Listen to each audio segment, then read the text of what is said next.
பிரபாஸ்கரம் சேனலை சப்ஸ்கிரைப் பண்ணி bell ஐகானையும் click பண்ணிக்கோங்க.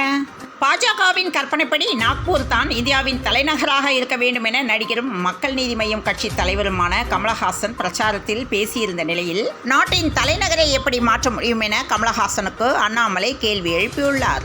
பிரதமர் மோடியின் வாகன பேரணி இன்று நடைபெற உள்ளதால் சென்னை டி நகரில் போக்குவரத்தில் மாற்றம் செய்யப்பட்டுள்ளது. வாக்கு சேகரிப்பின் போது தங்கர் பச்சான் கிளி ஜோதிடம் பார்த்துள்ளார்.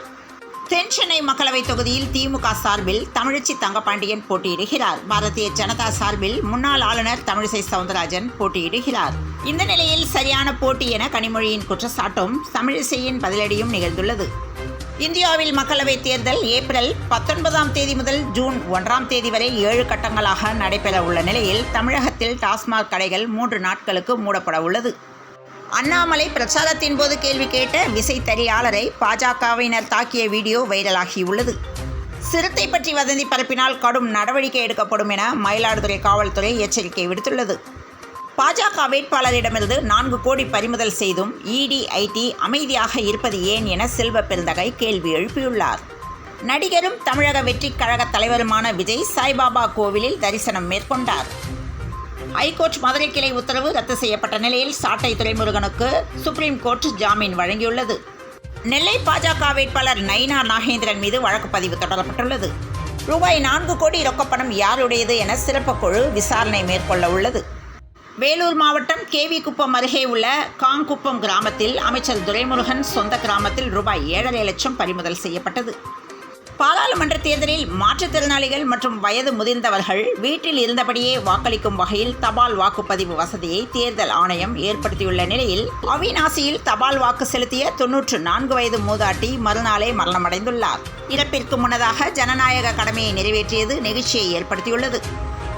உயர்கல்வி படிப்புகளான மருத்துவம், பொறியியல், கலை, அறிவியல் போன்றவற்றுக்கு கட்டணம் நிர்ணயம் செய்வதற்கு தமிழக அரசால் குழு ஒன்று அமைக்கப்பட்டுள்ள நிலையில் பொறியியல் படிப்பிற்கு கட்டணம் உயர்வதாக தகவல் வெளியாகியுள்ளது. தமிழ்நாட்டிற்கும் இந்தியாவிற்கும் சம்பந்தமில்லாதது போல் ஆட்சியில் இருப்பவர்கள் செயல்படுகிறார்கள் என ரவி பச்சமுத்து பேசியுள்ளார். தெலுங்கு கன்னட மக்களுக்கு அன்புமணி, செல்வ பெருந்தகை உள்ளிட்ட அரசியல் தலைவர்கள் யுகாதி வாழ்த்து தெரிவித்துள்ளனர். பஞ்சப்பட்டி ஏரிக்கு காவிரி நீர் கொண்டுவர நடவடிக்கை எடுக்கப்படும் என பாரிவேந்தர் பேசியுள்ளார்.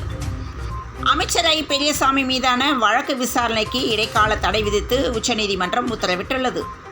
சட்டம் போட்டு ஊழல் செய்வது எப்படி, உலகத்துக்கே காட்டிய ஊழல்தான் தேர்தல் பத்திரம் என கனிமொழி தாக்கி பேசியுள்ளார். ஓ. பன்னீர்செல்வம் மீதான சொத்து குவிப்பு வழக்கு ஒத்திவைக்கப்பட்டுள்ளது. மிகப்பெரிய அபராதம் செலுத்த நேரிடும் கெஜ்ரிவாலை நீக்கக்கோரி மனு தாக்கலை செய்தவருக்கு என டெல்லி நீதிமன்றம் எச்சரிக்கை விடுத்துள்ளது. வள்ளலார் சர்வதேச மையம் அமைக்க எதிர்ப்பு தெரிவித்து குழிக்குள் இறங்கி பொதுமக்கள் போராட்டம் நடத்தினர். வரிப்பகிர்வை பெறும் வகையில் மாற்றத்தை ஏற்படுத்தும் ஆண்டாக அமையட்டும் என மு.க. ஸ்டாலின் உகாதி வாழ்த்து தெரிவித்துள்ளார். சுட்டெரிக்கும் வெயில் தாக்கத்தின் காரணமாக கேரளாவின் வாட்டர் பெல் முறை தமிழகத்திலும் பின்பற்றப்படுமா என கேள்வி எழும்பியுள்ளது. நடிகர் தனுஷ் மற்றும் ஐஸ்வர்யா ரஜினிகாந்த் இருவரும் பரஸ்பரம் விவாகரத்து கோரி சென்னை குடும்ப நல நீதிமன்றத்தில் மனு தாக்கல் செய்துள்ளனர். பாராளுமன்ற தேர்தலையொட்டி தமிழகத்தில் அதிக அளவுக்கு பணப்பட்டுவாடா நடப்பதாக தேர்தல் ஆணையம் கருதுகிற நிலையில் 39 தொகுதிகளில் வாக்காளர்களுக்கு கொடுக்க 780 சூட்கேஸ்களில் 2000 கோடி பணம் கேள்வி எழும்பியுள்ளது. திம்பம் மலைப்பகுதியில் தடுப்பு சுவரில் படுத்து தூங்கிய சிறுத்தை புலி, வாகன ஓட்டிகள் அச்சமடைந்தனர். நாமக்கல்லில் ரோடு ஷோவில் மத்திய மந்திரி ராஜ்நாத் சிங் பங்கேற்றார்.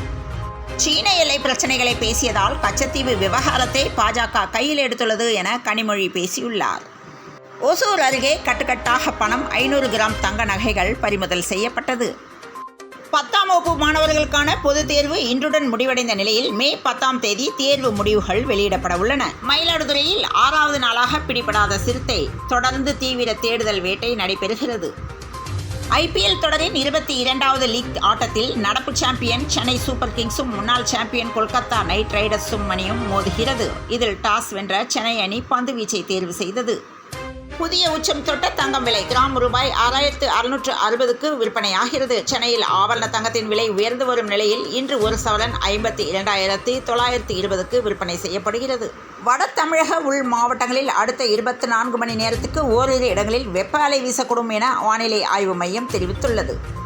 தமிழகத்தில் இன்று 5 டிகிரி செல்சியஸ் வரை வெப்பம் அதிகரித்ததாக வானிலை ஆய்வு மையம் தகவல் தெரிவித்துள்ளது.